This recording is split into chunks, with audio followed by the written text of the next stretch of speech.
در روسیه ارزش روبل روسی در برابر دلار دیگر بار پایین آمد. روز 6 اکتبر $1 را در برابر 40 روبل عوض می کردند که از این پیش دیده نشده است. اما در جریان روز ارزش روبل دیگر بار اندکی بالا رفت. قرب روبل روسی بنابر پایین آمدن قیمت نفت، بیرون بردن سرمایه از روسیه و بنابر نزاع در اوکراین تحریم اعمال کردن کشورهای غربی علیه روسیه طی سال روان پایین می آمد.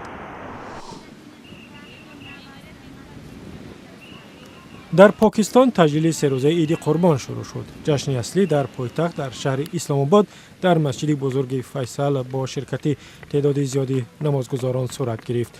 بسیاری از مؤسسه‌های دولتی و خصوصی و فروشگاه‌ها بسته بودند و مردم اکثرا قربانی می‌کردند. در شهر پیشاور و دیگر مناطق قبایل نشینی نزدیک این شهر پاکستان عید قربان را روز 5 اکتبر تجلیل کردند.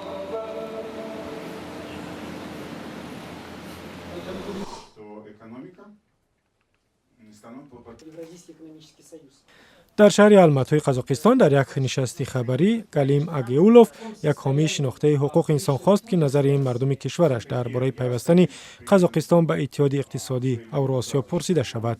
او با ابراز مخالفت علیه عضویت قزاقستان در این سازمان گفت که باید در این باره رای پرسی عمومی برگزار شود. اتحادیه اقتصادی اوراسیا که از روسیه و بلاروس و قزاقستان ترکیب یافته است رسما از 1 ژانویه سال 2015 به حیث یک سازمان به فعالیت آغاز می‌کند.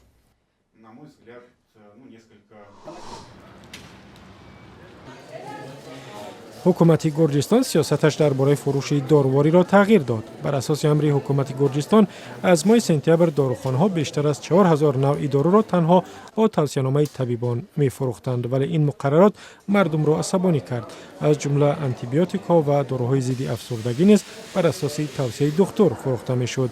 بعد از ناراضگی مردم گرجستان حکومت امر داد که این داروها از روز 6 اکتبر آزادانه فروخته شوند.